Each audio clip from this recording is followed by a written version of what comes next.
Hello, and welcome to this special edition of the ILEETA Learning Lab. My name is Joe Willis, and today I'm here with Chris Mandigma. Now, he's coming all the way from Canada to talk to us at the ILEETA 2026 Conference and Expo about weapons-based grappling. Now, he's working with Kenny Bigbee Jr., and they co-teach this class together. But today we've got Chris with us. I think we're going to do a catch-up interview with Kenny in a little while. But for right now, what I really want to talk about with Chris today is what are we going to learn in your class? Kind of talk us through a little bit of how this came to be, and more importantly, what are we going to walk away with? Sure. Thank you, Joe. Thanks for having me. I think to start off with, if I may, last year was our first time at ILEETA, and we had actually instructed edge weapons countermeasures, which is one of the modules off of the TRICOM system developed by Jared Wahangi, who's our chief instructor. And within the edge weapon countermeasures, that's something that I'm personally quite passionate about when it comes to edge weapons training in relation to law enforcement. And the reason why we started off with edge weapons last year was, first off, it starts off from the stand-up position, being able to defend from the stand-up position when an officer is attacked spontaneously, or either they see it and the assailant is attacking them. And then that leads us to this year where, because we had introduced it last year, we thought that by bringing in weapons-based grappling, and grappling can be stand-up right down to takedown, and then on the ground, the ground, as we all know, especially for those who aren't training in, let's say, Brazilian Jiu-Jitsu, it gets quite messy and quite technical. And can be very difficult to deal with. It's not something that people are used to. So that's something we really wanted to expose a lot of the agency instructors to, or officers that are attending, that there is another side to it. And it is not as easy to simply deflect or grab a wrist, or whatever the technique is, when you have a truly dynamic situation with an edge weapon involved. So that's what we're really trying to get out. And it's a big educational piece as well, that this is not really the martial art, pretty rehearsed techniques. It gets sloppy and ugly really fast. Yeah, I caught a little bit of your class last year and just kind of peeked in from the back. I'm actually when we do these sort of really dynamic training exercises and evolutions that are weapons based, whether that is handgun, rifle, edged weapons, whatever it is, between two people, that becomes an incredibly dynamic, very fast learning environment where context is everything. Closing distance, making distance, it all matters. And so actually, before I dive too much deeper into that, talk to me a little bit about Tirsia and the direction you're coming from, because a lot of folks may not be familiar with what that is. Thank you. Well, Tirsia Tactical is a training company that I run, I own. I've been teaching law enforcement for over 15 years. I was a former federal law enforcement officer up here in Canada, and also for multiple agencies. A couple of years ago, I just decided I really want to focus on the company and its expansion and growth. And the primary reason for that was, if I'm teaching a program for an academy and they are, here is the curriculum, we essentially have to sell this Kool-Aid. I will be honest that I really had a difficult time being able to teach certain lessons that I wasn't confident in would be in the best interest of officer safety. So that was that pretty much went against me in trying to teach certain things. And one of the biggest ones was edge weapons. While certain technical applications when it comes to knife defense might be applicable, and I have a Japanese jiu-jitsu background, there was also a lot of question of, but that's not the way that is actually happening right now. In terms of, you don't see a person coming in with a high line thrust and me being able to parry, do a wrist turn, and then do a takedown off of that. And if that's occurring at 100% speed, low light, various distractions and other situational factors, it is very, very difficult, not impossible, but improbable to execute that. So that is where I decided to focus on expanding the company. And here I am, basically teaching different agencies, getting contracted out by government agencies instructing various levels of defensive tactics, firearms training, depending on what their needs are. Awesome. Let's talk about just briefly the realities of the edged weapons environment. Now, when you named the course weapons based grappling, were you specifically talking about edged weapons, or are we also talking about close range pistol presentation and grappling at that point, or where are you going with that? Yeah, weapons-based grappling is actually the course was actually developed by Kenny. That's actually his baby, Oh, and so when we ended up training together, we collaborate on a lot of things and share a lot of ideas because of our varying backgrounds. Him being on the military side with the SEALs, and me on the law enforcement side. So there are different aspects of how we deal with things, and so what we decided to do is build on top of that. But because that is his project that he's known for, I supplemented that from the law enforcement side because our engagement rules are a little bit different than theirs. And we have this conversation quite frequent, but the weapons-based grappling encompasses various different types of weapons, not just specifically edged or bladed weapons.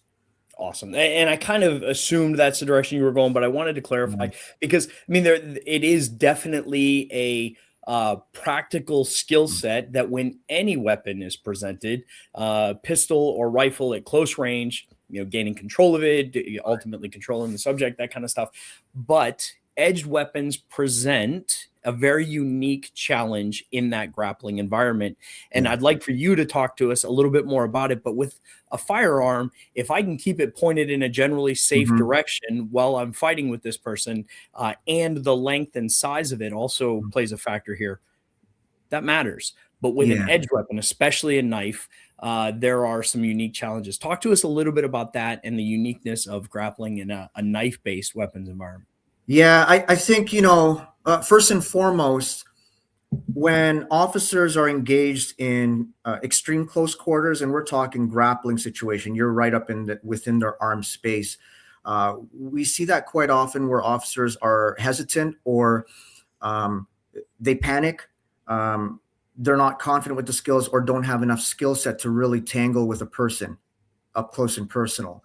And that's just from the unarmed side. So that's why when you start to see officers struggling to control an arm, get arms behind the back, or do a takedown, um, that is one issue. And then them trying to think of different transitions, whether they should disengage, go to CW, or whatever option they decide to, are all different factors. But then now when you throw in an edge weapon or anything sharp, we already as people, as we know, when we have cut something, and it's usually self-correcting, when we have cut ourselves slicing meat or vegetables, it usually only happens once because we already know, oh, that's what it feels like. It feels hot all of a sudden, it won't stop bleeding. And there's already something implanted in us where if that touches my skin, this is what's going to happen. And it's not just going to be one time, it could be multiple times. And it's not just with one hand, it can be switched to the other hand, whether intentionally because the person has trained that way, or the person just thought of it, oh, well, if my one hand is tied up, why don't I just put it to the other hand? And that's the thing when it comes to knives. When I ask people, like, how many of you were actually taught how to cut meat or vegetables? How many of you were actually taught to swing something? You just kind of figured it out just by watching. Oh, if I swing this, it's dangerous. If I push forward, it's dangerous. So by taking some of that and getting people to understand and respect the blade more, it gets them to realize this is for us as officers, it is a bigger problem than most people think. Because and I don't want to get ahead of other questions you may ask, Joe, but this also leads into issues with training programs with the lack of reality-based training and dynamic drills. Keep going with that because that's actually Mm. kind of the direction I'd like to Okay. move next in the space. I mean, with an edged weapon, I mean, the reality is, as you just said, it's never going to jam. It's, within its range, it's going to inflict some sort of damage. And so any sort of edge weapon, and I kind of want to pause on that because I mentioned it as knives Mhm. specifically, but when you Mhm. talk about edged weapons, I mean, there's a variety of types of edged weapons, Mhm. everything from broken bottles to Sure. screwdrivers, right? It's Yeah. all over the space. And so now let's talk about that, taking it into that dynamic training environment and the need for reality-based training. You already mentioned about going to the ground and all of the challenges with that.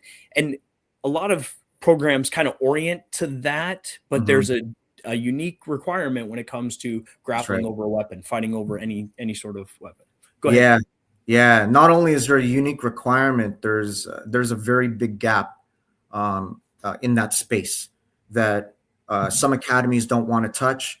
And it might be because they don't have the depth in instructor experience, but also timing.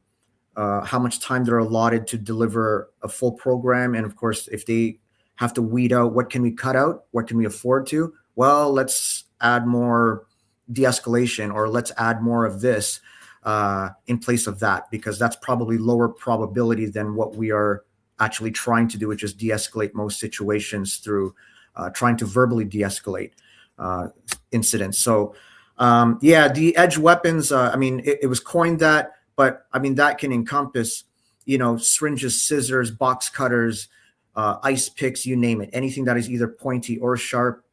You also have various different types of edge weapon lengths, some that might be double edged, some that will um, potentially do more damage. And what I mean by that is because depending on how hard a person slashes or stabs, how sharp the tool is, where they stabbing or slashing at in terms of the victim, and how sharp everything is.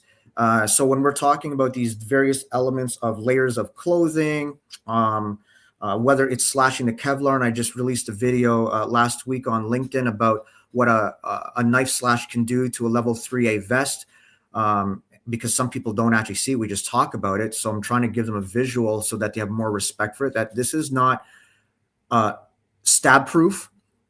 It might be slash resistant to an extent, but it is just there to mitigate any severe injury and to get you out of a situation. It's not there you can stand and it's going to protect you the entire time. But yeah, the training as a whole, when at least my experience from different agencies that I've worked with and also have been a part of as a participant, they don't spend a lot of time. So the one agency that I was going through, when I had learned the knife defense program there, it was 75 minutes. It was just over an hour. And it only happens once in an officer's career at the recruit level. And a lot of that was very static. It was done with a rubber red knife. So basically, officers are just learning how to perform a technique from one angle of attack and how to disengage or transition to their pistol.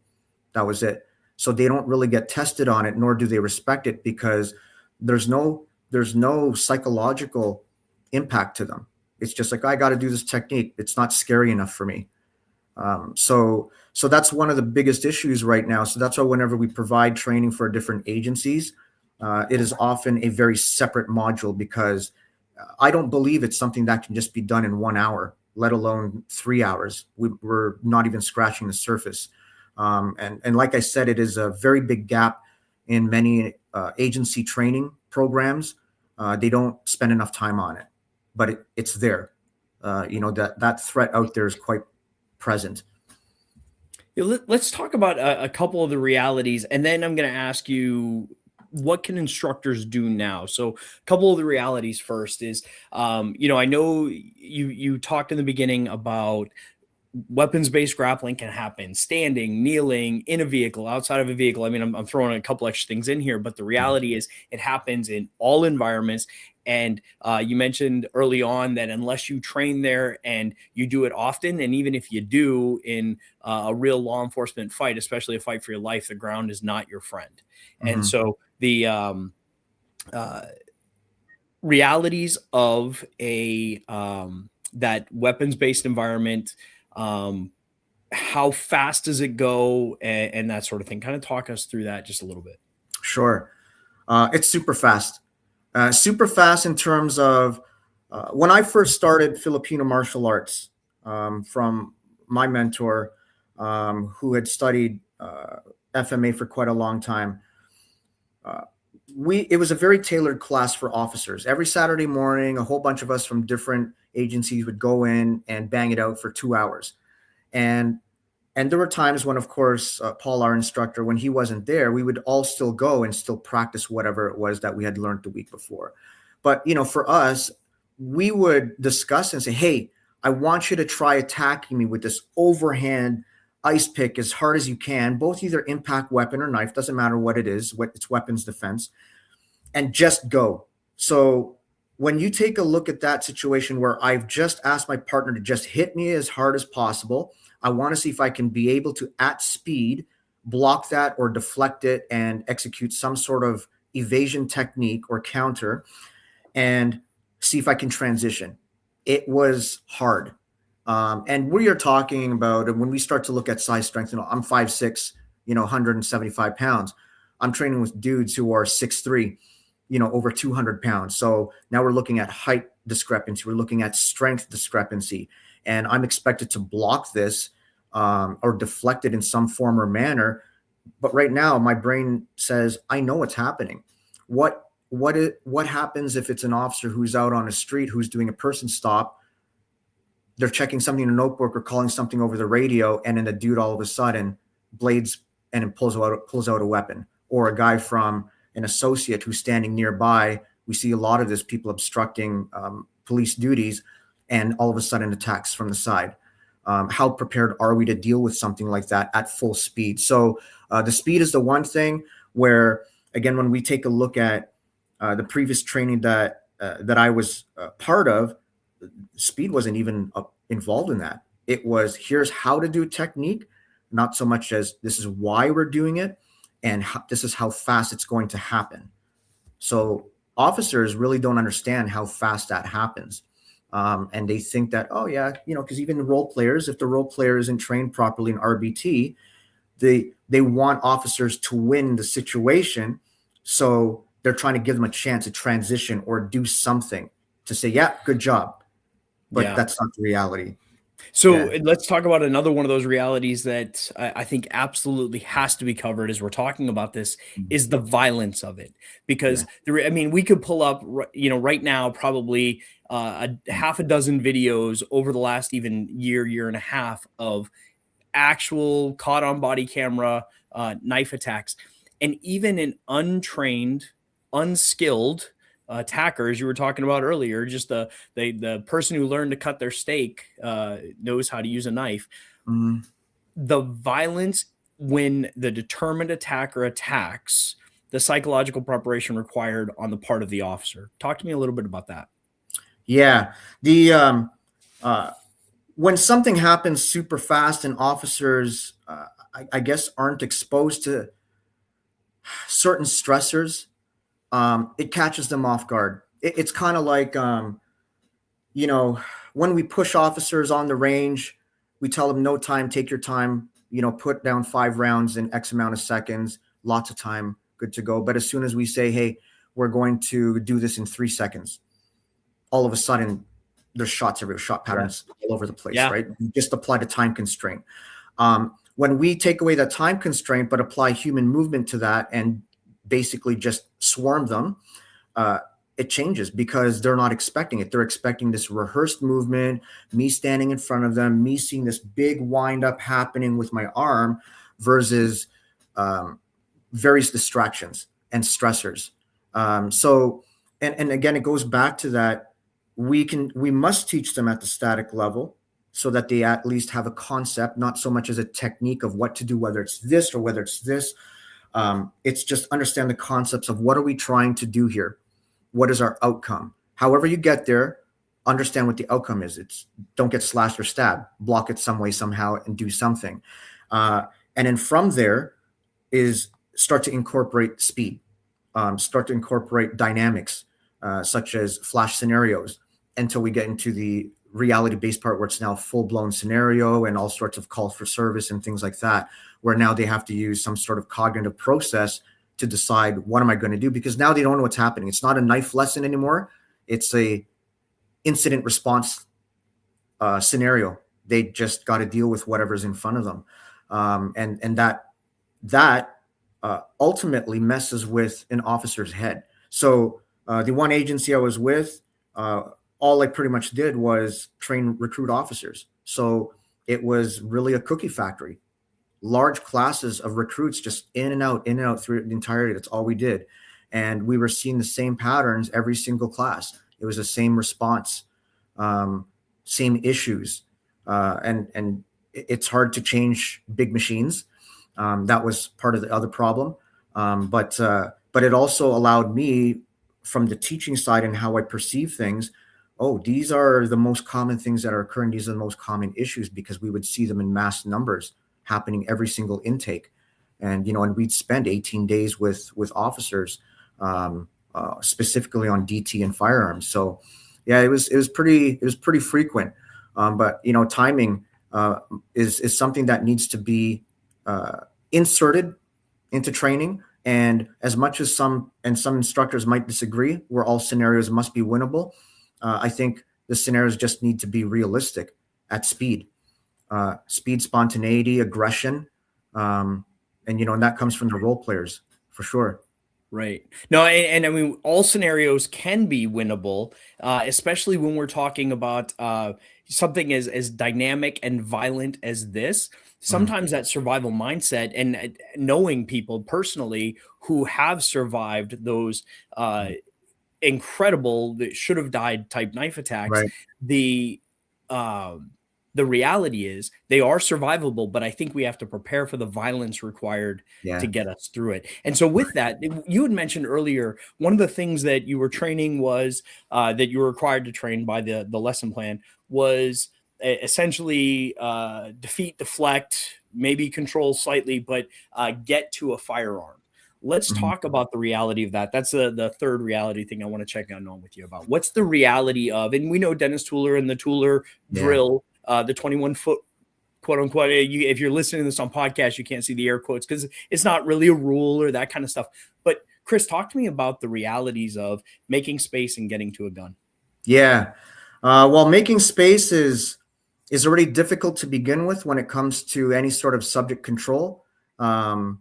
Again, if an officer is not training regularly and understands simple concepts of how to make space or close space to get better control, whatever their objective is, then it makes it harder for them to transition to whatever option there is. And my problem with this is there are academies and training programs where they are treating a specific response, or sorry, a specific stimulus from a subject, and then a specific response from an officer. And I'll give you an example for this. In one scenario that I had to go through when I was an auxiliary constable with police service, I had gone through a scenario, and in short, the subject was assaultive. He wanted to fight me. I didn't pull out the baton. I went hands on, and then I failed the scenario because the question was, why did you go to baton? Why did you go empty hands? Why didn't you go to baton? I'm going, why? I was confident to deal with the subject based on my perception and with my skill level to deal. Well, what if the guy's better? Well, then I'd have to figure it out at that point. But in that moment in time, that was my perception. So the issue with that was, we as officers are supposed to be responding based on our personal perception of a situation and totality of circumstances and so forth. But yet we are being programmed that if we see a guy who with his fists up and wants to fight, we go to baton. If a guy pulls out a knife, we go to gun.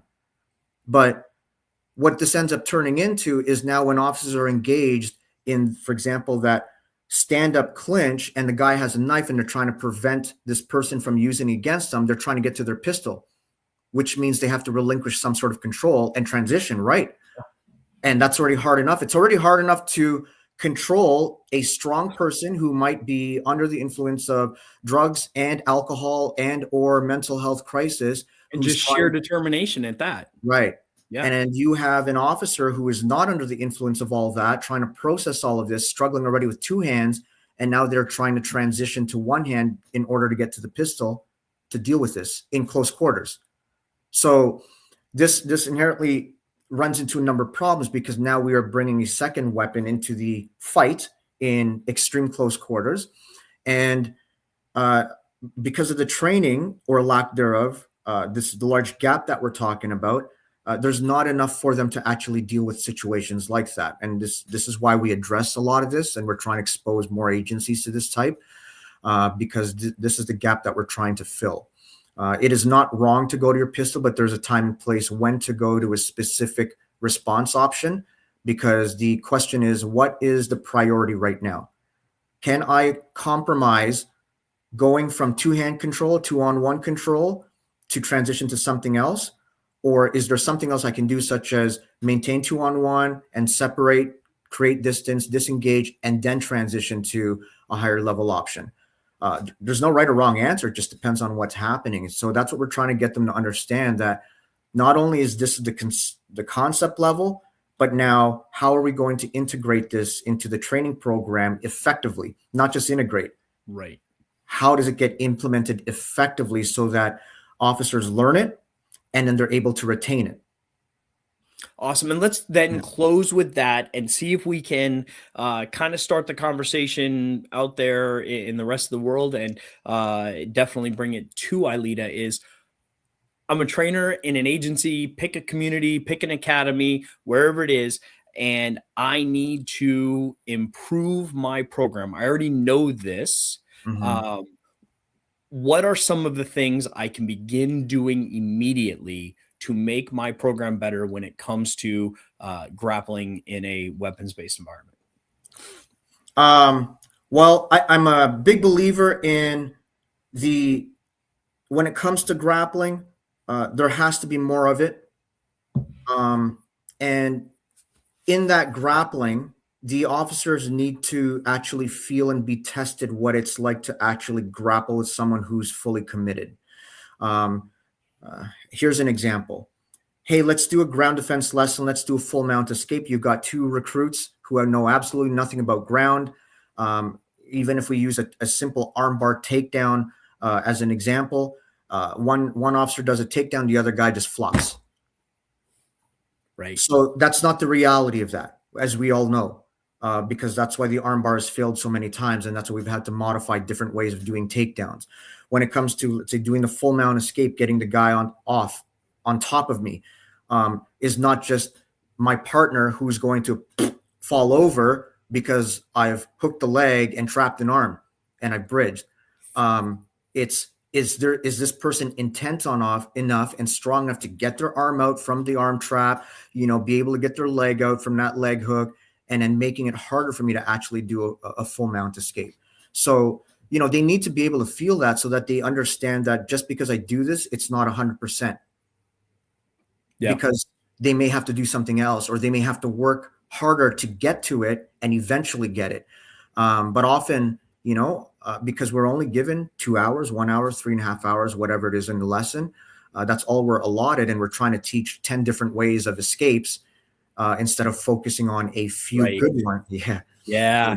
10 pounds of stuff in a 5-pound bag. I was Right. talking with somebody the other day, and ultimately the outcome of the conversation was training should be as realistic as safely possible. Mm-hmm, mm-hmm, And it's what I'm hearing you say as well, right? mm-hmm. Within the confines of great risk management and understanding safety is the most important thing. Next stop is realism, Yeah. and get as realistic as you can. So, Yeah. Chris, as much as I want, and I really do want to continue this conversation, unfortunately, we're going to wrap this one up. Although I do want to point this out real quick. Every interview I do, you and That's Kenny awesome. right here, front and center. That's awesome. Yeah, absolutely. Great picture, great class. And I'm definitely looking forward to seeing you back at the Yeah. 2026 We're conference. And looking I to know a being lot back. of other people are as well. Thank you for bringing a unique perspective to this. And I genuinely appreciate your involvement. So Of course. I'm going to give the last word over to you, and then Yeah. we'll, go ahead. Yeah. Well, for everybody coming to ILEETA, whether it's your first time or this is your upteenth time, get into something that probably scares you the most or you're most uncomfortable with. So if anything ground grappling, weapons based, anything like that is quite intimidating for you, you know what? Just go in there. There's no judges at ILEETA, at least from my experience. Everybody was totally chill. Everybody just wanted to go in and play and learn from each other and ask questions. So, whether it's that, I'm weak at AI and anything of that technology stuff. So that's what I'm going to ILEETA for this year, is a lot of the technology based seminars. But yeah, just go in there, open mind, and don't worry about making mistakes and messing up on the mats, because we all started from somewhere, and we're all there to learn, to help each other out. That's what we're doing. Awesome. Chris, thank you so much for doing this with me today. It's been a great Yeah, conversation. Like you appreciate said, it. it could have gone on and on. Yeah, Yeah. absolutely. You mind sticking around? I got a couple other quick questions Yeah, for for you. sure. For sure.